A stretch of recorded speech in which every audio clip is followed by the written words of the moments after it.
Hello everyone and welcome back to the Football Zone. Today's video idea is a new one. As we've just been watching a lot of we're always watching a lot of football, but Watching football and listening to the pundits.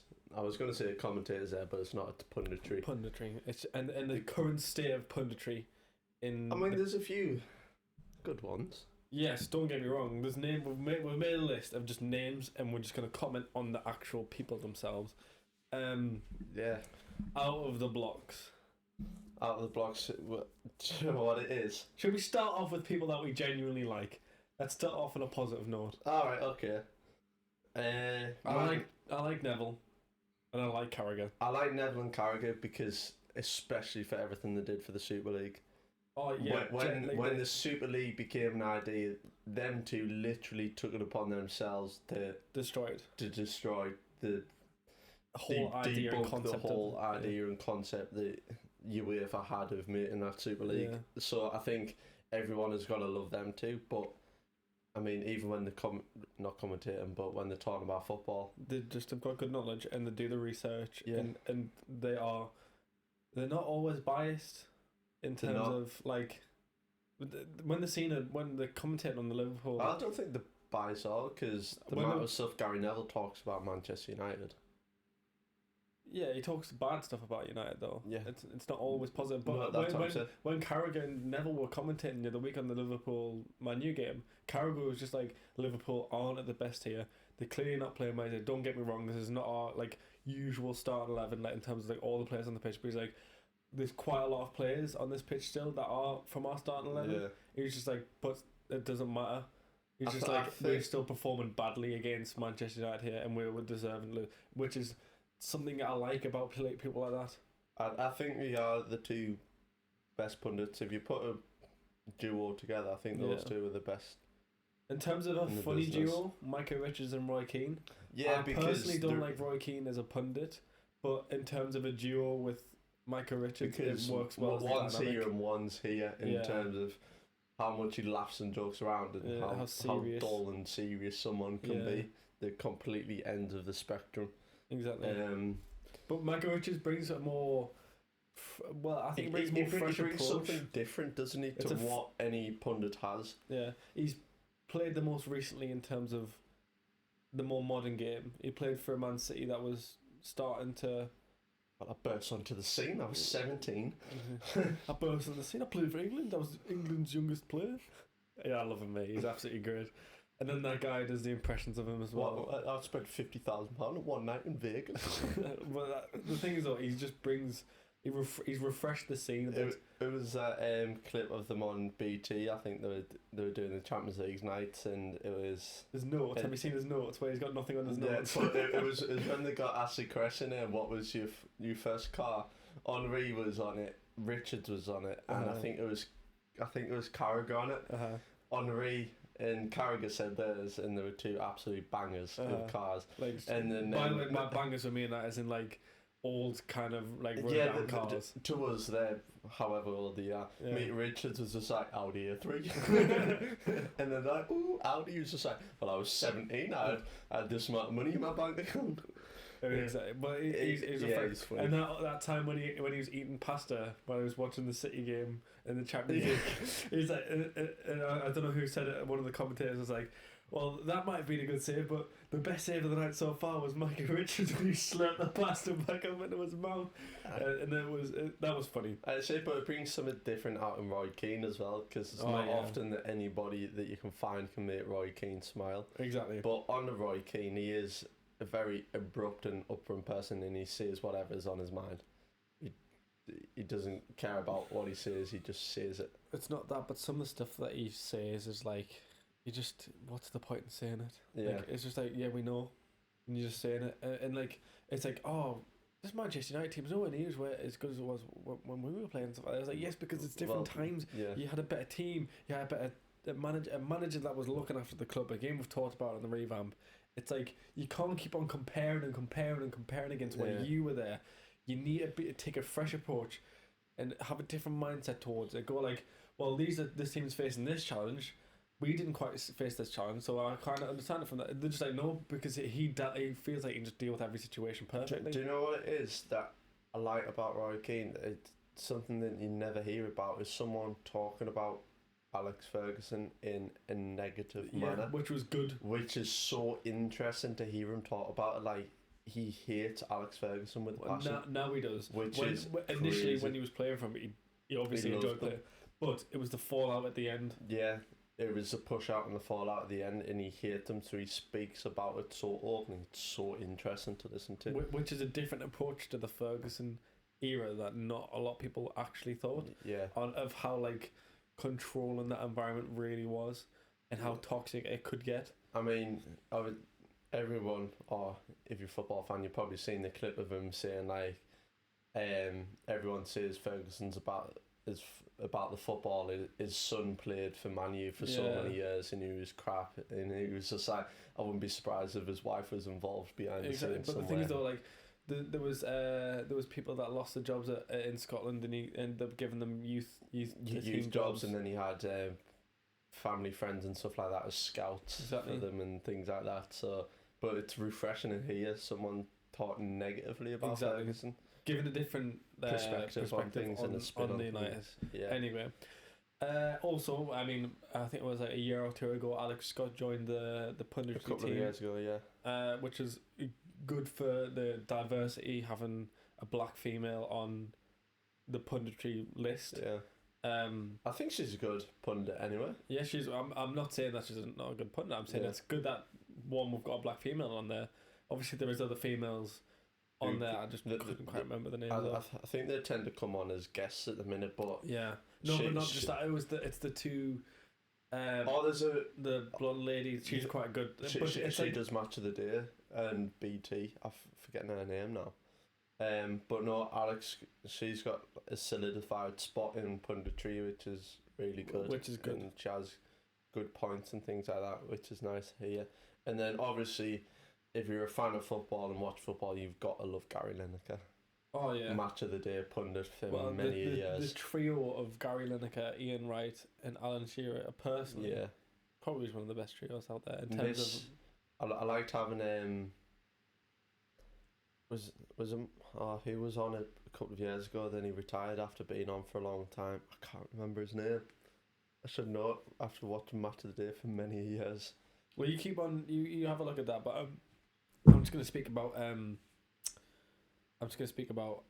Alan Shearer and Ian Wright. Ian Wright was doing a lot of stuff for the women's football over the summer as well, which is great to see. He was promoting the women's game a lot. He was doing punditry on all the games, and I feel like he is a lot more open. Alan Hansen is the man that I was thinking of, who was on Match of the Day for a long time. He was good. Yeah, I liked having Alan Hansen on it. Back to Ian Wright, he's pushing a lot of like for equality and diversity, which is great. It's great to see in that respect. Yeah. Pushing the women's game a lot and just making sure that everyone has those equal opportunities.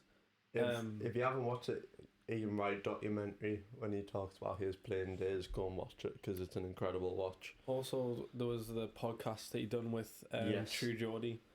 I don't know if you ever watched that, but it literally just broke down in tears on the podcast, speaking about his battle with like his mental illness and stuff like that, and mental challenges over the years. I like all the stuff that he does with Arsenal these days, though, in terms of because obviously Arsenal is such a young team. Yeah. All the stuff that he does behind the scenes with them and stuff like that, and all the launches and new kits. Right, he is always involved in them. And he is a good public figure as well. Yeah. Alan Shearer, I think he's hilarious. I think I just don't think he's biased at all. He's funny. He does the whole jokes of, why don't you come on over, Valerie, and then, no. Yeah. What's money? Yeah. I think he's funny, and that trio is funny. He also obviously does a lot of breakdowns of the games, of Match of the Days and stuff like that. I just think he's a good pundit in general. I don't think he's dull. He's always bringing I always find it funny when they always bring up some stats about goal scorer figures and things like that. And his name is always there. And Gary Lineker always gets mad about it because those stats are Premier League era. Exactly. And obviously Lineker was absolute world class in the English League days. In English League Division 1 days. And then so his name never gets mentioned in the stats, and she was always at the top. Which is great. Always funny to watch. TT. I think he's hilarious. I genuinely think he's such a funny pundit. He also gives a really good outlook on the modern game as well. As he's a coach, he's coached for Belgium, he's coached for Anderlecht. I just think he brings Red Bull in America. Yeah, I think he just brings a new aspect to it. He talks about like all the French footballers and stuff like that. Like but of a person who was at Arsenal in the Invincible season, he was at Barcelona and things like that. He's got obviously he was one of, if not the best player in the world in his prime, and probably is the best Premier League player of all time. But that's another. No.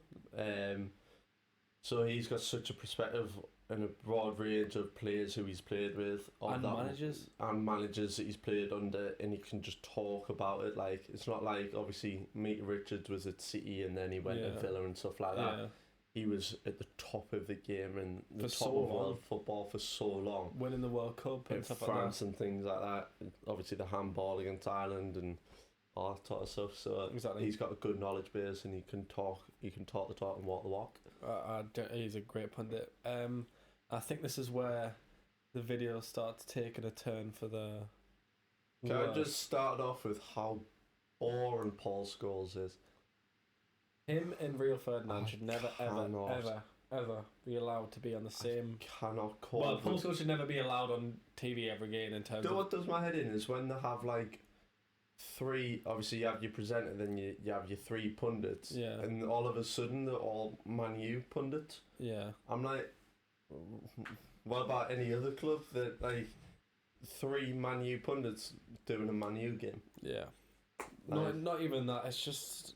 They're so dull. There was the Europa League game when they were analysing a game, and it just felt like a A-level presentation. They were like, "Yeah, so this is a good pass." I remember that. Like, I remember showing you how livid I was. It was Paul Scholes and Rio Ferdinand. I was talking to you at the time. I was livid.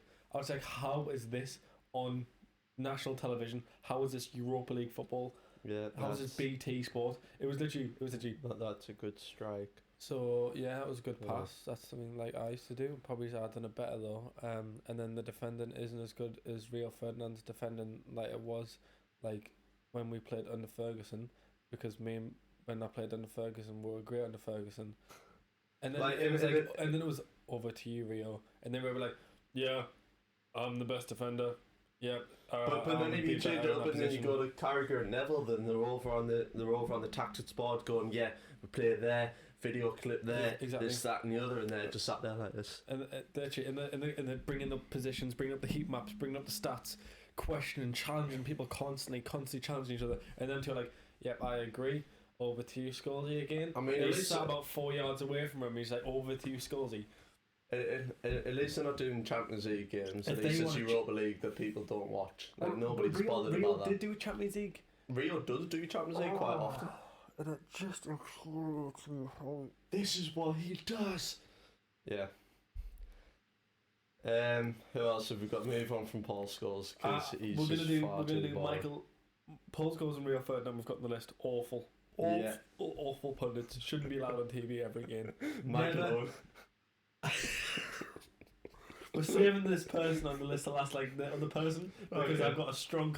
We're doing Michael Owen now, but the other person on the list. You know what I mean? Yeah, I know what you mean. But I have a strong hatred towards these two people. Michael Owen.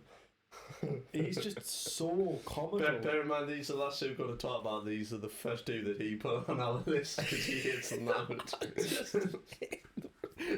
I literally sat there thinking about video ideas, and I go. Pundits. I hate Graham Souness.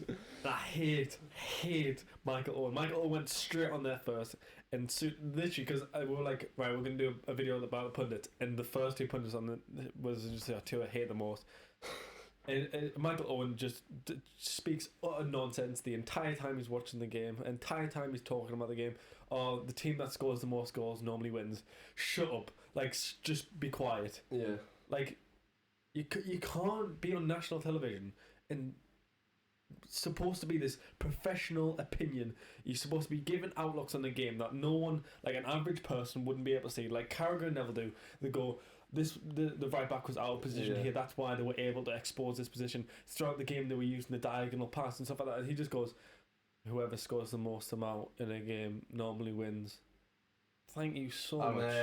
You know how hard I'm trying to find not to swear right now. There's a quote that I'm thinking about that Mike Lowen said, so I just went on Google to find it. As soon as I typed in Mike Lowen, it was Mike Lowen's daughter. Oh my god.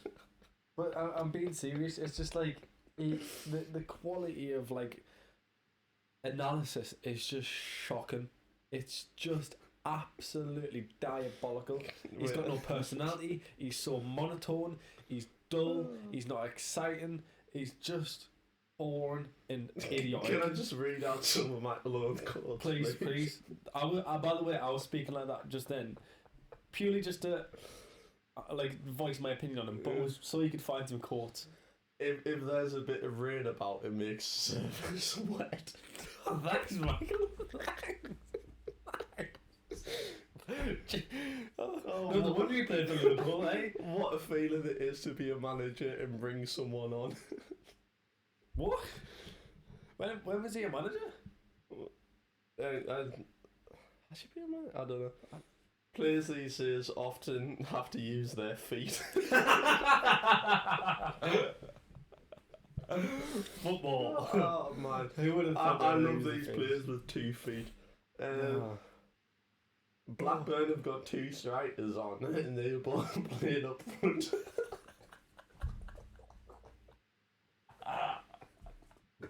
I'm so sorry, this video. Oh, this is even better. Whichever team scores more goals usually wins.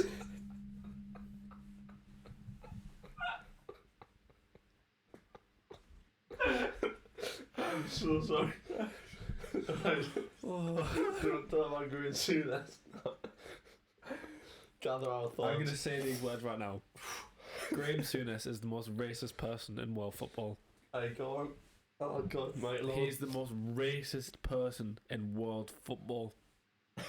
The way he speaks about Paul Pogba, I'm surprised he's not the one that started the blackmail suit against Paul Pogba. The £13 million blackmail suit. I'm surprised he's not at the top of that pyramid who started that vendetta against Paul Pogba.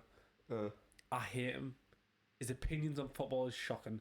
He goes, I can't remember exactly what game it was, but I remember watching a football game where there was a cynical tackle.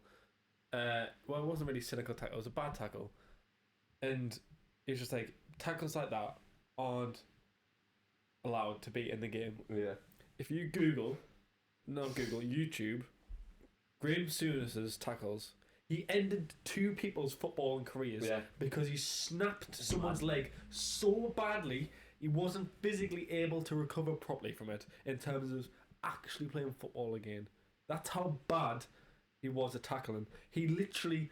So the football is normally around the feet when you're running with the ball, but for some reason or another, he thought the football was around the knee region and just went studs first in the knees. Yeah. And completely broke the person's legs. It was one of the most disgusting tackles I've seen in football. He's got no room to talk about alongside Roy Keane's against Haaland. Yeah, they've got no... That vengeance was so long overdue. So obviously, Haaland did a bad tackle on Keane that like ended his season, or a really bad tackle that ended his season or something like that, and then Haaland went and shouted in his face. I swear it was something mad like 4 seasons later or something like that. They were playing each other again, and he just goes straight, stood over the top, straight onto his knee, ended his career. Yeah. Or he had to go back and play football in Norway. Yeah. Like, but that vengeance he just held for so long. Exactly. It's crazy. It was also, it's a bit off topic from Souness, but remember the Wayne Rooney documentary? He was talking about when he put on new studs against Chelsea and wanted to literally just he wanted to break someone's legs. He just put on metal studs just for the reason. Just it wasn't metal studs. He was normally wearing metal studs, but he put on longer metal studs. Oh yeah, it was long studs. Yeah. He said they were still legal studs, but he changed the studs that he normally wears so he could do more damage. That's got no place in football. I'm not being funny. It just doesn't. It doesn't have place in football. Crazy. Back to Craig Turners. He is racist. He consistently talked about Paul Pogba. Remember the game was Pogba got 5 assists in the game. It was 5 goal contributions in the first game of the season, last season. And he was just like, I expect that. He should do that for £89 million. I was just like, that price tag was 4 years ago. Like he couldn't. Do you know what it is? I swear he's just a bully, just in general. I think he just likes to pick. I don't even think Graham Taylor's got 5 goals and assists throughout an entire season. I think he just likes to pick certain players, and he's always just going at that player all the time. Yeah, but the thing is though, during that Manchester United era, when he was talking about Paul Pogba, there were so many other players in that team that were just performing poorly. Like Maguire was awful, Luke Shaw was awful. They're white. Yeah. He wouldn't speak about them. He might go, oh, they had a bad game. But Paul Pogba, he only scored 2 goals this game, or he only had some of the best distribution you have in a game. But nah, he is so racist. He's awful. Yeah, he's just genuinely awful. And the other day, like, I don't know if the comment was made in context or not. Or like, he was talking about the Chelsea game. It's like, it's a man's game. I think he may have been talking about the actual game itself. No, it was a male's game. It was a male on. It was. I think it was to do. I think that comment was like someone like Sam straight into like a hard tackle, and he was just like, it's a man's game. That's a man's game. Like, it wasn't. I don't think it was anything to do with football's a man game and women shouldn't be playing it sort of thing. I think it was more meaning that like, that's the tackles he wants to see. Like hard hitting. But the thing is, that's not what you're supposed to be seeing in football. It's about scoring goals. It's not about ending people's careers. Like, we get frustrated with the modern day way of football, as in players rolling around and diving, and you can't touch them and think that bit's annoying. Hitting a hard tackle in and winning the ball and take the player out, that's fine. But when a cynical tackle when a player's running through and you clip the ankle so they fall over, that's fine. But when you're purposely halving them, that is not okay. I mean, it was like, remember when Atletico Madrid and Real Madrid were playing in the Super Cup final, or the Spanish Cup final? Morata was throwing goal and Valverde was chasing him down. He didn't go in, like, he brought him down cynically, got sent off, rightly so. But he didn't go in with studs to half the play. He took the legs scissored him. He went one leg one side, one leg the other. So he couldn't meet together, so he couldn't go anywhere, and brought him down. Red card, fair enough, but he knew that he didn't have to go studs on him to injure the player. He just needed to bring him down. Exactly. And they went on to win that trophy. So the thing is, there was also other intentions during that tackle from a certain individual behind him that screamed out, "Kill him!" Yeah. That intention was completely different to what Valverde actually completed. It stopped the goal from going in. Let's just be honest. Morata probably would have scored that. I'd say that if he had a blue shirt. If he had a blue Chelsea shirt, he was missing. It is Alvaro Morata. But let's just be honest. But yeah, to finish off the video, probably on a lighter note, do you want another little Michael Owen quote? Yeah, go on. Yeah, just to finish us off. Finish the video off. When they don't score, they hardly ever win. I think that's why we wraps up our Pundits videos today.